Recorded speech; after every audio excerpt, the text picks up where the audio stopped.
प्रतिध्वनी यूट्यूब चॅनलच्या स्पष्ट आणि परखड कार्यक्रमात मी अविनाश पाठक, मुख्य संपादक प्रतिध्वनी, सर्व प्रेक्षकांचे हार्दिक स्वागत करीत आहे. प्रेक्षक हो, सध्या दिवाळीचा सण सुरू आहे. त्यानिमित्ताने सर्व प्रेक्षकांना दीपावलीच्या हार्दिक मनःपूर्वक शुभेच्छा.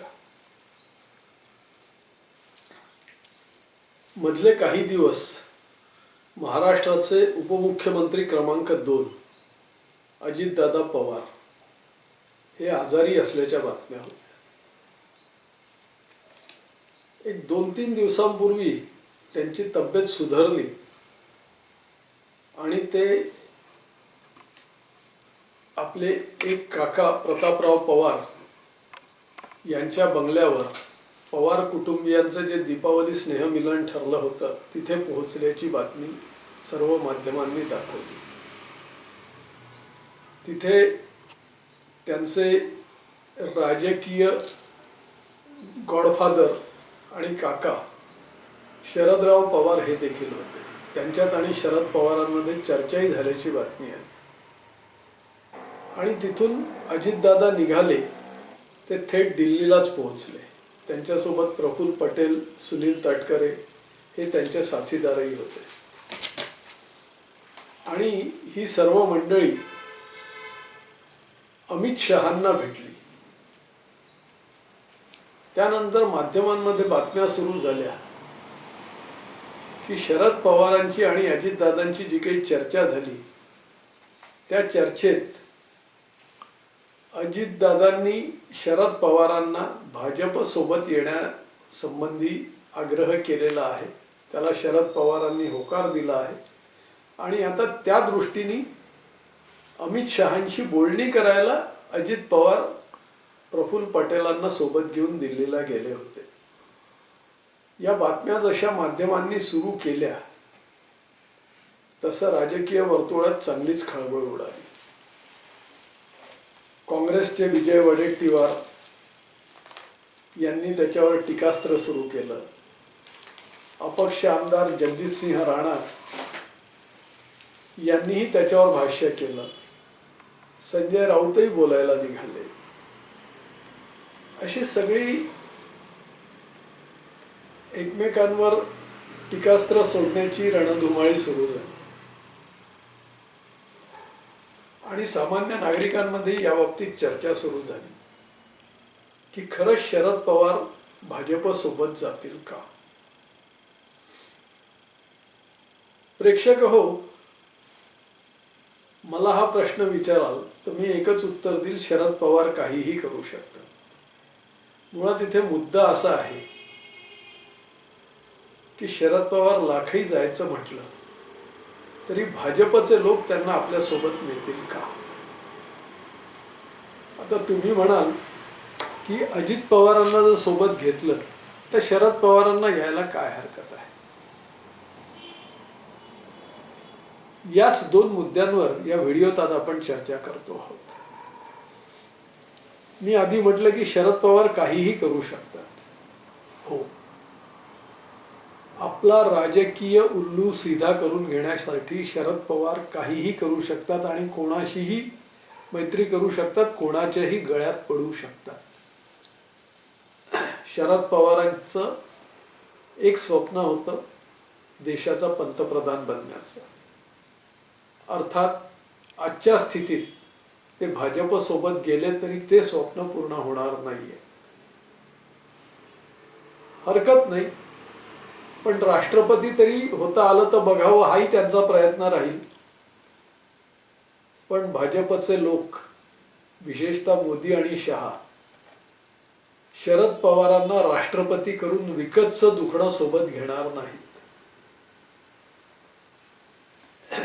मग तिसरा मुद्दा उरतो की शरद पवारांना आता वयाच्या 83व्या वर्षी निवृत्त व्हायचं म्हटलं तर आपल्या नजरेसमोर आपली एकुलती एक कन्या सुप्रिया, तिला राजकारणात कुठेतरी सेटल करायचं आहे. हे लक्ष्य मात्र त्यांचं भाजप सोबत जाऊन साध्य होऊ शकते. पण त्यासाठी सर्व मान अपमान बाजूला ठेवून पवार भाजपसोबत जातील का, हा एक खरा मुद्दा आहे. आता याची दुसरी बाजू जर बघायची तर मी जे बोललो की पवार काहीही करू शकतात, पण मुळात भाजपची मंडळी विशेषतः नरेंद्र मोदी आणि अमित शहा आणि महाराष्ट्राचा हा मुद्दा असल्यामुळे देवेंद्र फडणवीस हे पवारांना सोबत घ्यायला तयार होतील का. तर या मुद्द्याचं जर आपण थोडं विस्ताराने बोलायचं झालं तर माझ्या मते भाजपचे लोक कधीच पवारांना सोबत घ्यायला तयार होणार नाही.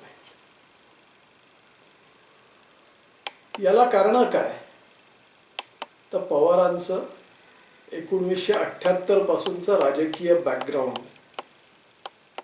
या 78 पासूनच्या कालखंडात पवारांनी सत्तेसाठी काय काय केलं आहे, कशा कशा कोलांटुड्या मारल्या आहेत, कोणाकोणाला टोप्या घातल्या आहेत, हे मोदी आणि शहा पुरते जाणून आहेत. त्याचबरोबर भाजपचे जे पालक आहेत या देशातले, राष्ट्रीय स्वयंसेवक संघ, तिथलेही चाणक्य ही बाब निश्चित जाणून आहे. त्यामुळे ते कितपत मान्य करतील हे आज सांगता येत नाही. आता पवार जर भाजप सोबत गेले तर भाजपला काय फायदा होणार आहे. ठीक आहे, महाराष्ट्रातला त्यांचा एक शत्रू कमी होईल आणि पवारांच्या नावाला जे काही एक वजन आहे त्या वजनाचा फायदा घेऊन भाजपच्या जागा वाढायला निश्चित मदत होईल. पण त्याची किंमत काय चुकवावी लागते याचाही विचार भाजपचे लोक करतीलच ना. कारण शरद पवार हे मी आधी बोललो तसं एक त्यांच्यासाठी विकतचं दुखणं ठरणार आहे. शरद पवार कोणत्या वेळी काय काड्या करतील हे परमेश्वरही सांगू शकणार नाही. ते कोणत्या वेळी नरेंद्र मोदी आणि अमित शहांना अडचणीत आणतील हे सांगताच येत नाही. त्यामुळे असं पाप भाजपसोबत का घेणार. आणि पवारांना सोबत घेतलं नाही तरीही अजित पवारांना सोबत घेतलं आहेच. अजित पवार त्यांना सोबत घेतल्यामुळे पवारांची 80% शक्ती क्षीण झाली आहे हे नुकत्याच झालेल्या ग्रामपंचायत निवडणुकांनी सिद्ध केलेलं आहे. त्यामुळे अजित पवार सोबत असल्यावर पुन्हा शरद पवारांना कशाला घ्यायचं हा प्रश्न भाजपचे श्रेष्ठी करणार आहेतच. आता पवारांना सोबत घेतलं तर त्यांना एक तर राज्यसभेत पुन्हा भाजपची एक जागा त्यांना द्यावी लागणार. ठीक आहे, राष्ट्रवादीचे जे काही आमदार राहतील त्यांच्या मदतीने हे एक जागा ते ॲडजस्ट करतीलही. पण नंतर मंत्रीपद किंवा तत्सम गोष्टी यासाठी जर पवारांनी बार्गेनिंग सुरू केलं तर ते भाजपला कुठपत परवडणार आहे. त्यामुळे भाजप तशी रिस्क घेईल असं वाटत नाही. दुसरं, पवारांच्या मागे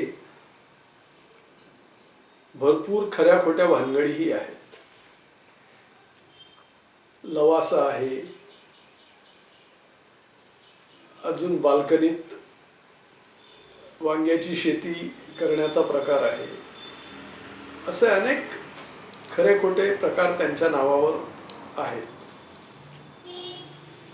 हे सर्व भाजपला उद्या रेग्युलराईज करावे लागतील. शहा आणि मोदी इतकी रिस्क घेतील असं वाटत नाही.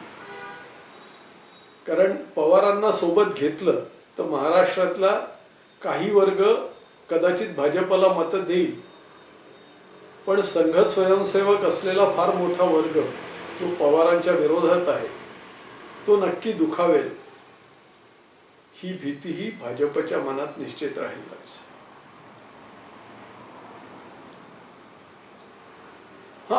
यात एक होऊ शकते की उद्या पवारांनी जर राजकीय निवृत्ती घेतली आणि स्वस्थ बसून बारामतीत राहिले तर सुप्रियाच्या राजकीय पुनर्वसनाची जबाबदारी भाजपचे लोक घेऊ शकतात. तेवढंच भाजपचे श्रेष्ठी करू शकतील. त्या पलीकडे भाजप श्रेष्ठी शरद पवारांना सोबत घेऊन 2024 ची लोकसभा निवडणूक लढण्याची चूक करतील असं मला तरी वाटत नाही. अर्थात राजकारणात काहीही घडू शकतं, हे सांगता येत नाही.